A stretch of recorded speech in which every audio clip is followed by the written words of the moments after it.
Hello friends, आप सभी का स्वागत है प्रैक्टिस क्लासेस में। आज हम स्टार्ट करने वाले हैं इंडियन हिस्ट्री का पार्ट नंबर 10। चलिए स्टार्ट करते हैं। तो टाइप 6, निम्नलिखित में से 4 सम्मतों के आरंभ के कालक्रम में कौन सा सही है? शक, गुप्त, हिजरी, ग्रेगोरियन। शक संवत का प्रारंभ 78 ईस्वी में हुआ था तथा गुप्त संवत का प्रारंभ 320 ईस्वी में हुआ था। हिजरी संवत का प्रारंभ 622 ईस्वी में हुआ था तथा ग्रेगोरियन संवत का प्रारंभ 1582 से माना जाता है। Option number 2। निम्नलिखित में से सबसे प्राचीन कौन है? 8वीं सदी ईस्वी का संस्कृत के विद्वान पाणिनि सबसे प्राचीन है। Option number 1। भगवान बुद्ध की सबसे ऊंची प्रतिमा कहाँ स्थापित की गई थी? बामियान, अफगानिस्तान में भगवान बुद्ध की सबसे ऊंची प्रतिमा की स्थापना की गई थी। Option number 2। निम्नोक्त वास्तुशिल्प के चमत्कारों में से किसका निर्माण ईसा की 12वीं शताब्दी में नहीं हुआ था? तो कोणार्क सूर्य मंदिर का निर्माण ईसा की 12वीं शताब्दी में ना होकर 13वीं शताब्दी में हुआ था। यह भुवनेश्वर उड़ीसा में स्थित है। इसको ब्लैक पगोड़ा के नाम से भी जाना जाता है। Option number 1। चित्रकला की गंधार शैली का सूत्रपात किसके द्वारा किया गया था? कुषाण काल में गंधार क्षेत्र में कला की एक विशेष शैली का विकास हुआ था जो गंधार कला के रूप में विख्यात थी। यह महायान संप्रदाय के द्वारा स्टार्ट की गई थी। Option number 2। निम्नलिखित में से भारत का वह स्थल स्मारक कौन सा है जो यूनेस्को के विश्व सांस्कृतिक धरोहर की सूची में शामिल नहीं है? तिरुपति तिरुमाला मंदिर यूनेस्को की विश्व सांस्कृतिक धरोहर की सूची में शामिल नहीं है। Option number 1। निम्नलिखित घटना को कालक्रमानुसार व्यवस्थित कीजिए। रोमन कोलोसियम का पूरा होना, भारत के गुप्त राजवंश, पैगंबर मोहम्मद का जन्म, पीटर महान रूस का जार बना। Option number 1। संसार में बुद्ध की सबसे बड़ी एकाश्म प्रतिमा कहाँ स्थापित की गई? संसार में बुद्ध की सबसे बड़ी एकाश्म प्रतिमा अफगानिस्तान बामियान में स्थापित की गई थी जिसे तालिबान विद्रोहियों ने नष्ट कर दिया। Option number 1। यूनेस्को की सूची में शामिल विरासत स्थलों, स्मारकों और उनके स्थानों के सही जोड़े बनाएं। गुफाओं में चित्रकारी अजंता स्थान पर होती है तथा शैलकुल मंदिर, शैलयुक्त मंदिर एलोरा की गुफाओं में। Option number 4। Basilica of Bom Jesus बेला गोवा में। सूर्य मंदिर कोणार्क सूर्य मंदिर। Option this. बर्मा इस समय मम्यार का प्राचीन भारत में क्या कहा जाता था? प्राचीन भारत में मम्यार को स्वर्ण भूमि कहा जाता था। Option number 3। निम्नलिखित में से कौन सी साहित्यिक रचना शास्त्रीय सांस्कृतिक साहित्य से संबंधित है? कालिदास द्वारा रचित मेघदूत साहित्य की रचना शास्त्रीय संस्कृत साहित्य से संबंधित है। Option number 3। राज्य प्रतीक के फलक के नीचे देवनागरी लिपि में उत्कीर्ण शब्द सत्यमेव जयते निम्नलिखित में से किस उपनिषद से लिए गए हैं? ऋग्वेद में स्थित मुंडको उपनिषद से राज्य प्रतीक सत्यमेव जयते को लिया गया है। Option number 2। अंकोर वाट मंदिर कहाँ स्थित है? कंबोडिया के अंकोर वाट मंदिर मध्यकालीन हिंदू स्थापत्य की एक उत्कृष्ट रचना है। इसका निर्माण 1125 ईस्वी में हुआ था तथा कंबोडिया के राजा सूर्यवर्मा द्वितीय द्वारा इसका निर्माण करवाया गया था। Option number 3। एलोरा में गुफाएं और शैलकृत मंदिर है हिंदू, बौद्ध और जैन धर्म में का। Option number 4। निम्नलिखित में से कौन सा जोड़ा सही नहीं है? कीर्ताजुनियम यह कालिदास रचित रचना है। Option number 4। भारत में नालंदा विश्वविद्यालय किस राज्य में स्थित है?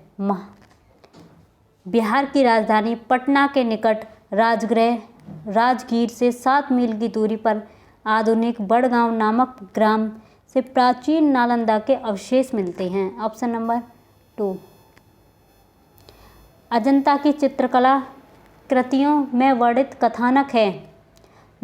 अजंता की चित्रकला में जातक कथाओं का वर्णन किया गया। Option number 3। प्राचीनतम विश्वविद्यालय कौन सा है? प्राचीनतम विश्वविद्यालय नालंदा है। यह बिहार की राजधानी पटना के निकट राजगृह के वडगांव गांव में स्थित है। Option number 3। तिरुचिरापल्ली जनपद के दक्षिण में कौन से जनपद स्थित है? पुदुकोट्टई तिरुचिरापल्ली जनपद के दक्षिण वाला जनपद है। Option number 4। लिंगराज मंदिर कहाँ स्थित है? लिंगराज मंदिर भुवनेश्वर उड़ीसा में स्थित है। यह मंदिर हिंदू मंदिर स्थापत्य का सर्वोत्कृष्ट उदाहरण माना जाता है। Option number 3। व्याकरण ग्रंथ अष्टाध्यायी के रचनाकार कौन हैं? अष्टाध्यायी के रचनाकार पाणिनि हैं। Option number 3। दिलवाड़ा मंदिर कहाँ पर स्थित है? अब्बू पर्वत राजस्थान में दिलवाड़ा जैन मंदिर स्थित है। Option number 4। तक्षशिला के प्रसिद्ध स्थल होने का कारण था? वर्तमान पाकिस्तान के पेशावर तथा रावलपिंडी जिले की भूमि पर गंधार महाजनपद स्थित था। इसकी राजधानी तक्षशिला थी। Option number 3। मध्ययुगीन भारत के शासक राजवंशों के साथ उनकी राजधानियां का मेल बैठा है। प्रतिहार वंश की राजधानी कन्नौज थी। चंदेल शासकों की राजधानी खजुराहो थी तथा परमार शासकों की राजधानी धार थी। चालुक्यों की अनहिलवाड़। Option number 1। अजंता कलाकृतियों किससे संबंधित हैं? अजंता की कलाकृतियाँ बौद्ध काल से संबंधित हैं तथा इसमें बौद्धत्व का उल्लेख मिलता है। Option number 3। वर्ष 1100 ईस्वी में निर्मित मंदिर जो भुवनेश्वर के अन्य मंदिरों पर प्रधानता रखता है कौन सा है? त्रिभुवनेश्वर लिंगराज मंदिर वर्ष 1100 ईस्वी में निर्मित मंदिर जो भुवनेश्वर के अन्य मंदिरों से प्रधानता रखता है। Option number 3। प्राचीन भारत में निम्नलिखित में से कौन सा विद्या अध्ययन केंद्र नहीं था? कौशाम्बी प्राचीन भारत में विद्या का अध्ययन केंद्र नहीं था। Option number 4। सांची क्यों विख्यात है? सांची सबसे बड़ा बौद्ध स्तूप है इसलिए यह विख्यात है। Option number 2। निम्नलिखित में कौन सा सुमेलित है? खजुराहो का मंदिर चंदेल शासकों ने बनवाया था। Option number 4। एलोरा की गुफाओं का निर्माण राष्ट्रकूट शासकों ने करवाया था। महाबलीपुरी की स्थापना पल्लवों ने की थी। मीनाक्षी मंदिर शक के द्वारा। पुरुषपुर निम्नलिखित में से किसका दूसरा नाम है?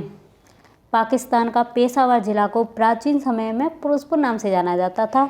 कुषाण शासक कनिष्क ने इस नगर की स्थापना की थी तथा इसी को ही उन्होंने अपनी राजधानी बनाया था। Option number 3। निम्नलिखित में से सभी मध्यकालीन भारतीय मंदिरों में सबसे ऊंचा मंदिर है? मध्यकालीन भारतीय मंदिरों में तंजौर का शिव मंदिर या बृहदेश्वर मंदिर सबसे ऊंचा मंदिर है। यह द्रविड़ शैली में बनाया गया मंदिर है। Option number 4। सांची का महान स्तूप है? सांची का स्तूप रायसेन मध्य प्रदेश जिला में स्थित है। Option number 2। निम्नलिखित मगध के राजवंशों के कालक्रम अनुसार लिखिए। हर्यक वंश की स्थापना सर्वप्रथम 544 ईसा पूर्व से 412 ईसा पूर्व में हुई थी। दूसरी शिशुनाग वंश की स्थापना 412 ईसा पूर्व से 344 ईसा पूर्व में हुई थी तथा नंद वंश की स्थापना 344 से 324 ईस्वी पूर्व हुई थी। मौर्य वंश की स्थापना 323 से 118 ईसा पूर्व में हुई थी। Option number 3। निम्नलिखित में से किस देश में हाल ही में बुद्ध की मूर्तियों को विरूपित किया गया है और हटाया गया है? अफगानिस्तान में बुद्ध की मूर्ति को विरूपित किया गया है। Option number 3। निम्नलिखित में से वह व्यक्ति कौन है जो चिकित्सक नहीं है? चार्वाक जो चिकित्सक नहीं है। Option number 3। प्राचीन युग है, बुद्ध एक प्राचीन युग है। Option number 2। ऐतिहासिक एलोरा गुफाएं किसके समीप स्थित हैं? महाराष्ट्र में औरंगाबाद के पास ऐतिहासिक एलोरा गुफाओं का वर्णन मिलता है। Option number 4। निम्नलिखित में से नामों से प्राचीन भारत के चिकित्सीय त्रय की पहचान कीजिए। चरक, सुश्रुत और पतंजलि प्राचीन भारत के चिकित्सीय त्रय में शामिल हैं। Option number 2। निम्नलिखित साहित्यिक कृतियों का उनके लेखों के साथ मिलान करें। कविराज मार्ग की अमोघ वर्षा। ऑप्शन नंबर 1 का 3। Adi Purana Jinasena. Option number 4। Ganitasara Sangraha Mahaviracharya. Option number 1। Amogha Vidhi Sakatayana. Option number 2। 1 का 3।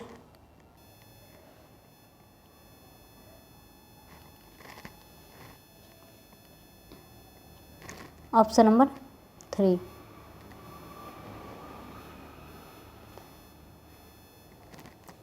निम्नलिखित का मिलान करिए। राजवंश और संस्थापक। पल्लव वंश के संस्थापक सिंह विष्णु थे। ऑप्शन नंबर 1 का 3। चालुक्य वंश के संस्थापक पुलकेशन फर्स्ट थे। Option number 4। राष्ट्रकूट वंश के संस्थापक दंतीदुर्ग थे। Option number 1। होयसला वंश के संस्थापक विष्णुवर्धन थे। Option number 2। 1 का 3। Option number 2। श्री पेरम्बटूर किसका जन्म स्थल है? श्री रामानुजाचार्य का जन्म स्थल श्री पेरम्बटूर है। Option number 4। निम्नलिखित में से कहाँ स्तूप नहीं है? रांची झारखंड की राजधानी में कोई भी स्तूप नहीं है। Option number 1। चीनी यात्रियों ने सर्वप्रथम भारत की यात्रा क्यों की? बौद्ध धर्म का प्रचार हो जाने के बाद बड़ी संख्या में जो चीनी यात्री थे वो धार्मिक पुस्तकें प्राप्त करने के लिए तथा बौद्ध धर्मों से संबंधित पवित्र स्थानों का भ्रमण करने के लिए भारत आए थे। Option number 1। प्राचीन भारत में प्राचीनतम बौद्ध विश्वविद्यालय का नाम बताइए। तक्षशिला विश्वविद्यालय प्राचीनतम भारत में प्राचीन बौद्ध विश्वविद्यालय था। Option number 1। ब्राह्मणिर का जो पंच सिद्धांत है इससे संबंधित था। यह फलित ज्योतिष से संबंधित था। Option number 1। ब्राह्मणिर एक प्राचीन खगोलविद एस्ट्रोनॉमर थे। Option number 4। हस्तलिपियों के मूल संस्थापक और कौटिल्य अर्थशास्त्र के संपादक कौन थे? श्री श्यामा शास्त्री हस्तलिपियों के मूल संस्थापक और कौटिल्य अर्थशास्त्र के संपादक थे। Option number 3। भारत सरकार ने निम्नलिखित में से किससे अपना प्रतीक लेकर अपनाया? भारत सरकार ने मौर्य सम्राट अशोक से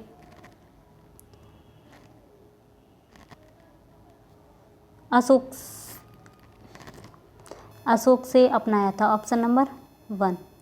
पंचतंत्र की कथाओं का संकलन किसने किया?